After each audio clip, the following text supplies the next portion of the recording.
Hello friends, welcome back to the my channel the educational overview. आज हम बात करेंगे 24 अगस्त के करंट अफेयर की। आइए इसके बारे में कुछ डिटेल से चर्चा करते हैं। उसके पहले अगर आपको मेरी ये वीडियो पसंद आती हो तो प्लीज़ मेरे चैनल को सब्सक्राइब करें और वीडियो को लाइक और शेयर करें। आइए बात करते हैं पहले पे।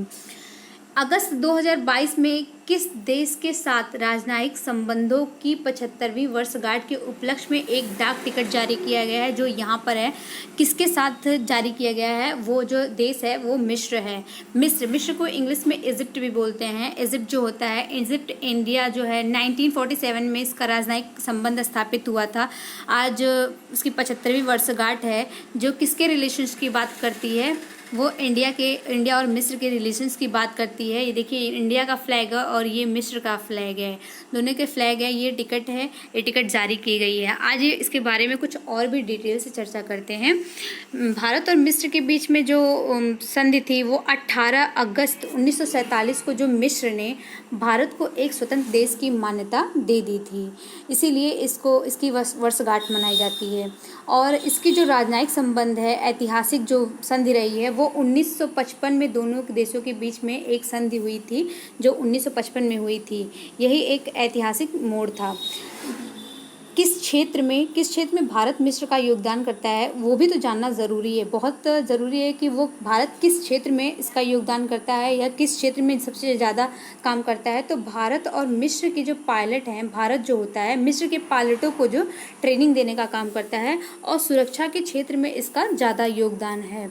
और जो भारत और मिस्र हैं वो हेलेन 300 नामक एक जेट फाइटर का मिलकर निर्माण किया था। और जो डेजर्ट वॉरियर एक नाम का एक्सरसाइज है जो भारत और मिस्र के बीच में होती है। डेजर्ट वॉरियर नाम की, भूलिएगा मत दोस्त, डेजर्ट वॉरियर नाम की जो एक्सरसाइज होती है वो भारत और इजिप्ट के बीच में होती है, जो मिस्र कहलाते हैं। जो मिस्र की राजधानी है वो काहिरा है, जिसे कैरो भी बोलते हैं। आइए बात करते हैं नेक्स्ट पे। नेक्स्ट है, हाल ही में किस राज्य सरकार ने देश की पहली एजुकेशन टाउनशिप परियोजना को मंजूरी दी है? तो वो है उत्तर प्रदेश। उत्तर प्रदेश ने हाल ही में अपनी एजुकेशन टाउनशिप परियोजना को मंजूरी दी है।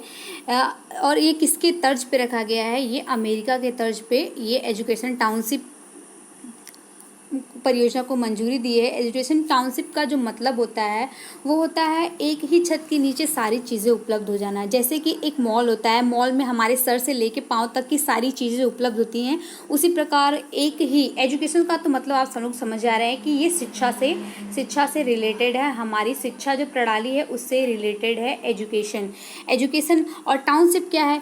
पूरी मतलब कौशल से लेके ट्रेनिंग से लेके सारी विकास, सारी प्रशिक्षण जो केंद्र है वो एक ही छत के नीचे उपलब्ध कराना। और हमें यहाँ यही तक नहीं, रोजगार तक पहुँचाना भी इसका ही काम है। और ये किसके तर्ज पे प्रारंभ किया गया है? ये यूएसए के तर्ज पे प्रारंभ हुआ है, जिसमें शिक्षण संस्थान, प्रशिक्षण और कौशल विकास के कार्य को संपन्न किया जाएगा।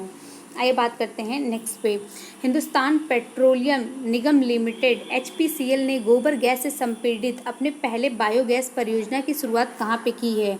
तो वो आपको हम बता दें, वो सांचौर राजस्थान के जालौर जिले के सांचौर में इसका स्थापना किया है HPCL ने, हिंदुस्तान पेट्रोलियम निगम लिमिटेड ने। आइए बात करते हैं इसकी कुछ डिटेल्स के बारे में। जो राजस्थान का जालौर जिला है उसके सांचौर में HPCL ने अपने गोबर गैस परियोजना की स्टार्ट की है, जिसका उद्देश्य है वेस्ट को वेल्थ में कन्वर्ट करना। मतलब गोबर एक तरफ से वेस्ट हो गया, उसको बायोगैस में कन्वर्ट कर देने के बाद हमें वेल्थ प्राप्त होगी, हमें धन प्राप्त होगा। यह जो परियोजना है किसके तर्ज पे स्टार्ट किया गया है, किस योजना के तहत स्टार्ट किया गया है?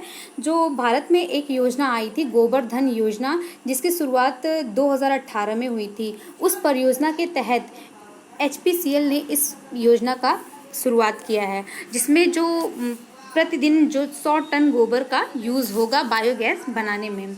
आइए नेक्स्ट पे बात करते हैं। प्रतिवर्ष विश्व गुजराती भाषा दिवस कब मनाया जाता है? तो वो है 24 अगस्त। 24 अगस्त को प्रतिवर्ष विश्व गुजराती भाषा दिवस मनाया जाता है। क्यों मनाया जाता है इसके बारे में भी डिटेल से चर्चा कर लेते हैं। यह क्यों मनाया जाता है? क्योंकि गुजराती भाषा के जो पिता हैं कवि नर्मद के जयंती पर मनाया जाता है।